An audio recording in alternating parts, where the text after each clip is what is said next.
At the beginning of this movie, you and Lena sort of share this sort of knowing glance at one point when your son is sort of asking, why you guys don't participate in the Purge. And I was wondering if you figured out, or what you thought they might have done in the past, or what might have happened that would lead them to be in a position where they wouldn't want to or need to. Well, for me, I think that those moments are a lot about how we justify things we don't really support to our kids. Mm-hmm. Because, it's a fascinating question. I wish I knew a better answer for that.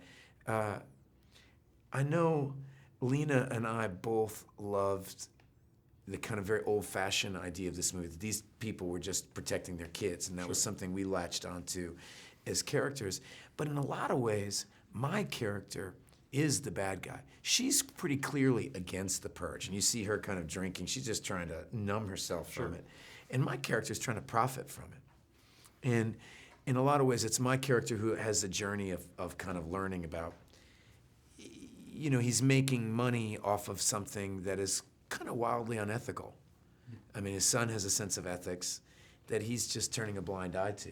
And it is sometimes, kids can ask you those questions that catch your ethics off base. Absolutely, absolutely. Well, what do you feel like this movie has to say about where we are now? I mean, the interesting idea behind this seems to be that the government is making decisions on behalf of the people that kind of come at their expense. I mean, like, It's not such a science fiction idea. Sure, yeah. The idea of affluent people being willing to turn a blind eye towards, disaster, famine, death outside the gates of their community. That's not such a science fiction idea either.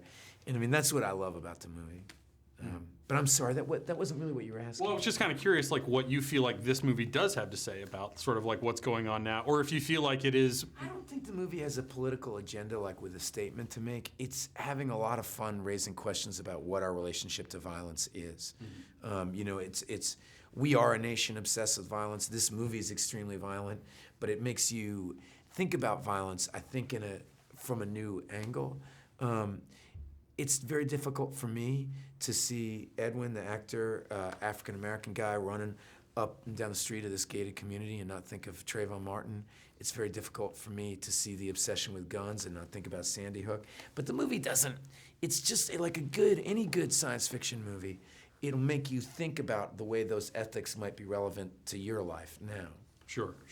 Well, you have this movie and Before Midnight coming out reasonably within close proximity to one another.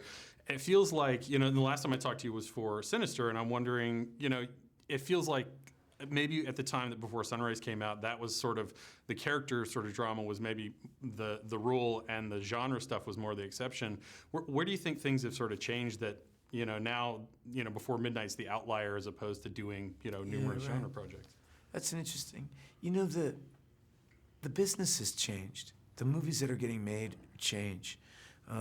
In a lot of ways, this movie, The Purge and Sinister, are both very old-fashioned movies, which is genre movies, total entertainment movies with a subversive message. I think they're smart and they're well done and well executed.